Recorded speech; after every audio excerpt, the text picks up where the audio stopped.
আপনাদের সামনে নতুন সুন্দর একটা ঝকঝকে ব্লগ নিয়ে। আর আমার চারপাশের লুকটা দেখে কি মনে হচ্ছে বলুন তো? বাড়িতে আছি মনে হচ্ছে? একদমই না, তাই না? সত্যি বাড়িতে নেই, এসেছি বেড়াতে পুরুলিয়াতে। তা পুরুলিয়ায় যখন এসেছি তা তখন নিজেও ঘুরবো আর আমার যে বন্ধুরা রয়েছে তাদেরকেও দেখাবো যে কি দেখছি, কি করছি না করছি।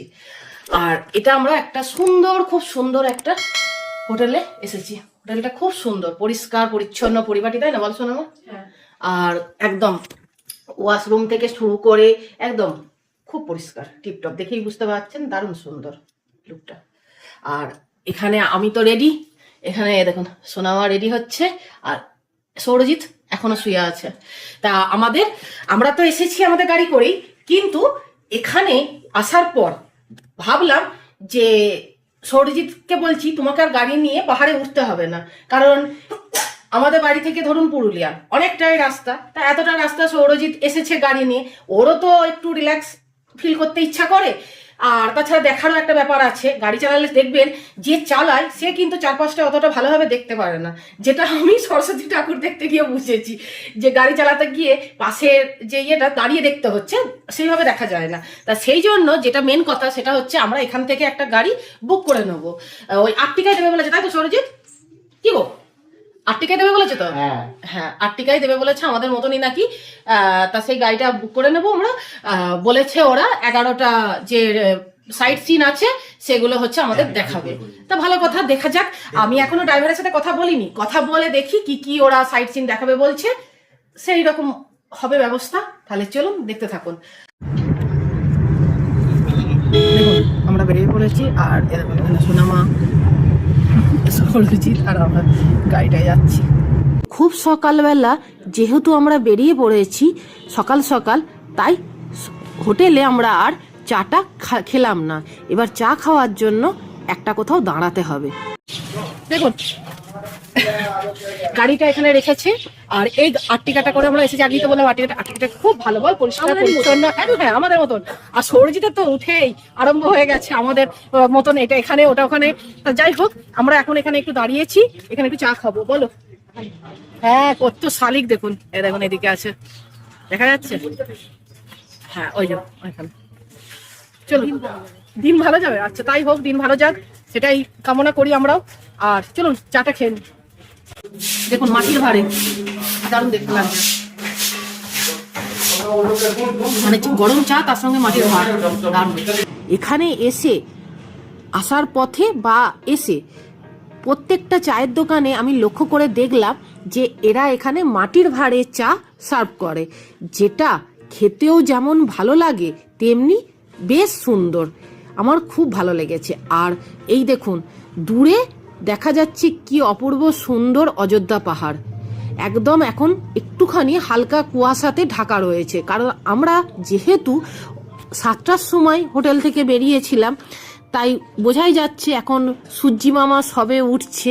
আর আমাদের সকাল সকাল বেরোনোর একটাই কারণ, আমরা একদিনে 11টা ভিউ পয়েন্ট দেখব।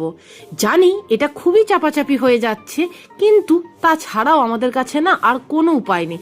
আর এইরকম যখন পাহাড়ের পাশ দিয়ে যাচ্ছি এত ভালো লাগছে মনের দিক থেকে, যে মনে হচ্ছে পেছন দিকে আমরা যেমন নীলগিরি পাহাড় দেখতে গিয়েছিলাম, ফেলে এসেছি পুরনো স্মৃতিগুলো, ঠিক সেই পুরনো স্মৃতিটা আবার চোখের সম্মুখে ভাসছে।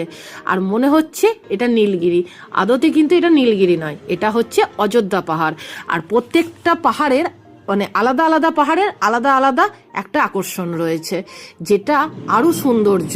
প্রত্যেকটা পাহাড়ের আলাদা আলাদা সৌন্দর্য, তাই না বলো বন্ধুরা?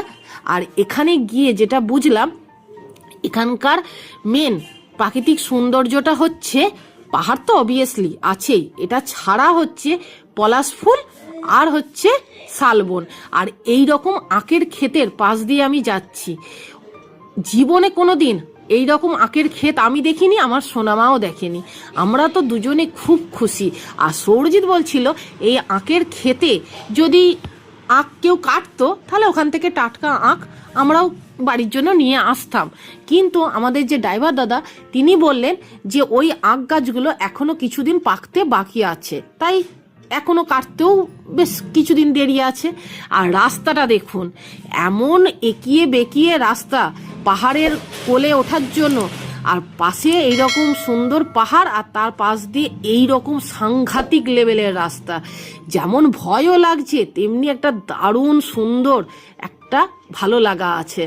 এত ভালো লাগছে, পরিষ্কার নীল রাস্তা একদম, আর তার সঙ্গে দেখুন আকাশটা, সব মিলিয়ে অনবদ্য। আর একটা জায়গা থেকে মানে আমরা ছিলাম পুরুলিয়ার মেন রাস্তা ধারে একটা হোটেলে, আর এইখানটা দেখুন পুরো বেকা, মানে এরকম ভাবে টান দিয়ে আবার এদিকে আবার এদিক থেকে আবার এদিকে, মানে গাড়িতে বসেও আমরা পুরো মানে কি আনন্দ লাগছে, কি ভালো লাগছিল আপনাদের আমি বলে বোঝাতে পারবো না। আর এটা একদম গ্রামের ভেতর দিকে আমরা যাচ্ছি, আর ছিলাম হচ্ছে পুরুলিয়ার মেন যে শহর সেই শহরের কাছে একটা হোটেলে। আর হোটেল থেকে রাস্তাটা মানে আমাদের যে ভিউ পয়েন্টগুলো রয়েছে সেগুলো অনেকটা দূরে দূরে, আর খুব রিসেন্ট মানে নতুন হয়েছে এই রাস্তাগুলো। আর এই দেখুন চলে এলাম সেই ইউ পয়েন্টটা। দেখুন একটা সাদা গাড়ি আসছে, বুঝতে পারছেন? আমরা এখানটা দিয়েই উঠেছি, কিন্তু হচ্ছে সেই বিখ্যাত ইউটার্ন যেটার একটা খুব সুন্দর ভিডিও আছে, অপূর্ব সুন্দর। এটা আপনারা ইউটিউবে বা হচ্ছে ফেসবুকে আপনারা পুরুলিয়া সার্চ করে দেখবেন যে এইরকম একটা ইউটার্ন পয়েন্ট আছে, যেটা দেখতে অপূর্ব সুন্দর লাগছে। হ্যাঁ, যদি ড্রোন থাকতো তাহলে আরো বেটার লাগতো। তা সব মিলিয়ে আমাদের তো দারুণ লেগেছে। দেখুন এসে পড়েছি একদম অযোধ্যা হিলটপের এইখানে রাস্তায়। এতটা সুন্দর রাস্তাটা কি বলবো আপনাদের। আর এই দেখুন পেছন দিকটাই দেখুন কি অপূর্ব লাগছে ভিতর থেকে। সেই ইউ পয়েন্ট রাস্তাটা যেটা আছে আমাদের একটা লোকেশনে আছে না অযোধ্যায়, যেখানটা দেখতে দারুণ লাগে, তা সেইখানে এই দেখুন। আর কিছু মাস আগে আমরা গেছিলাম সোনামা কোথায়, নীলগিরি, পঞ্চলিঙ্গেশ্বর। সেই নীলগিরির মতন একটা ভাইবস দেখুন, কিন্তু এটা হচ্ছে অযোধ্যা পাহাড়। দারুণ লাগছে, দারুণ, এত সুন্দর লাগছে না দেখতে, কি অপূর্ব যে লাগছে, আর কি ভালো ফিলিংস একটা, দারুণ লাগছে। আর কতটা আমরা উঁচুতে উঠে পড়েছি। আপনাদের কেমন লাগলো ওই ইউটার্ন রাস্তাটা? আর কাছে গিয়ে যখন দেখবেন না তখন আরো অন্য লেভেলের একটা সৌন্দর্য লাগবে, যেটার ভাষা প্রকাশ করার মতন যায় না। আবার আমরা গাড়ি নিয়ে বেরিয়ে পড়লাম, ওখানে একটু দাঁড়িয়েছিলাম, একটু রিল্যাক্স করলাম। আর এতটা উঁচুতে উঠছে তো গাড়িটা, ভালো স্পিড রয়েছে, যার ফলে মানে ভয়ও লাগছে। আর কিছুটা গিয়ে একটু দাঁড়াতেও ইচ্ছা করছে, রাস্তাতে একটু ফটোশ্যুট করতে ইচ্ছা করছে, একটু রিলস করতে ইচ্ছা করছে। এই রকম রাস্তা, এত পরিষ্কার পরিচ্ছন্ন, এত সৌন্দর্য, প্রকৃতির অপরূপ রূপ, এরকম কাছ থেকে দেখলে ভালো না লেগে আপনি কি পারবেন বলুন? এত সুন্দর ভালো লাগার জায়গা একটা। আর তার সাথে আর একটা নতুন জায়গায় যাচ্ছি, যেটা আগে কোনো দিন আমাদের এখানে আসাই হয়নি। আর এই রকম পাহাড়ের কোল ঘেঁষে এত সুন্দর রাস্তার পাশ দিয়ে শালবন দেখুন, কত উঁচু উঁচু লম্বা বড় বড় শালবন। এখানে গিয়ে আমাদের যে ড্রাইভার দাদা তিনি বললেন যে এই বনেতে হাতি আছে, আর শিয়াল আছে, খরগোশ আছে, এই সমস্ত আছে। মাঝে মাঝে যখন হাতি বেরোয় তখন একটা পুরো দল একসাথে নিয়ে বেরোয়। আর যখন গ্রামের দিকে ঢুকলাম তখন এইরকম সুন্দর কাঁচামাটির রাস্তা, মানে বাড়ি, আর তার সাথে এরকম পাকা রাস্তাও পাশে ছিল। দেখুন বাঁকুড়ায় এসে বাঁকুড়া পার হয়ে এসেছি, হ্যাঁ উল্টো বলছি না, বাঁকুড়ার উপর দিয়ে এসেছি পুরুলিয়ায় এসে দেখুন এখানকার মুড়িগুলোই না অন্যরকম। আমাদের ওখানকার মুড়িগুলো কেমন কেমন একটু মুখে লাগে না, শক্ত শক্ত, আর এটা মুখে দিলেই মিলিয়ে যাচ্ছে, একদম দারুণ। সেই জন্য এখানে এসে না পরোটা, না লুচি, না অন্য কিছু, সব কিছু বাদ দিয়ে একদম চপ বেগনি আর হচ্ছে এই মুড়িতে চলে এসেছি। মুড়ি খাওয়ার পর একটু গরম গরম চা না খেলে হয়? আর মাটির ভাঁড়ে যখন চা সার্ভ হচ্ছে এরপর তার কোনো কথাই হয় না। দেখুন এসেছি আমরা ময়ূর পাহাড় দেখতে যাচ্ছি, উঠছি ওখানে গাড়ি পার্কিং এ রয়েছে আর এরকম দোকান রয়েছে। আর চলুন পাহাড়ে উপরে উঠি, তারপর আমরা আসছি। খুব ভালো, হ্যাঁ বলেছে মানে যে আমার দাদা আমার সঙ্গে এলেন তিনি বললেন ভিউ সুন্দর আছে, আসতে দেখে ওঠ।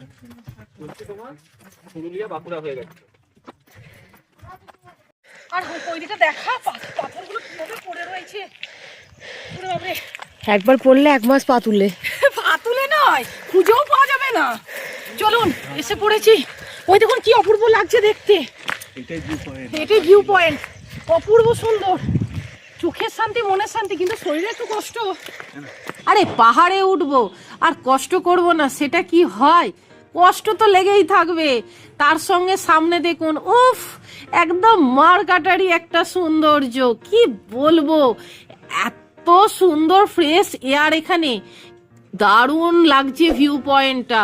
কতটা উঁচুতে উঠে পড়েছি পাহাড়, আর আমরা মনে হচ্ছে একদম সমান সমান হয়ে গেছি। মানে সামনের যে পাহাড়টা আর আমরা যে এতটা উঁচুতে উঠেছি সেই পাহাড়টা একদম সমান সমান মনে হচ্ছে। আর ওপর থেকে যখন নিচেটা দেখছি না, কি যে ভালো লাগছে। আর কত পাথর দেখুন এবড়ো খেবড়ো অবস্থায় পাশে পড়ে রয়েছে। আর এখানে যেটা গিয়ে সবচেয়ে আমার সাংঘাতিক লাগলো, এখানে ন্যাচারাল বিউটিটা এটাই যে এখানে কিন্তু কোনো ধাপ করা নেই আর কোনো সিঁড়ি করা নেই। এখানে সবটাই হচ্ছে পাহাড়ের মানে কি বলবো ওই রাস্তা ওইভাবেই তৈরি করা, মানে পাহাড় দিয়ে উঠে উঠে করতে হবে। আর এবার যাচ্ছি আমরা একটা ওয়াচ টাওয়ারে। ওই ওয়াচ টাওয়ারটাই গেলে আবার পুরো চারপাশটা আরো সুন্দরভাবে দেখা যাবে। আর এখান থেকে ওয়াচ টাওয়ারটা ওঠাটা একটা পাশ দিয়ে লাল সিঁড়ি মতন করা আছে, খুব সুন্দর বাঁধানো সিঁড়ি। এটা দেখেই বোঝা যাচ্ছে যে এখানকার বন দপ্তরের লোকেরা এখানে এই সিঁড়িটা তৈরি করেছে। যার ফলে এটাতে উঠতে কিন্তু আমাদের আর সেইভাবে কষ্ট হয়নি।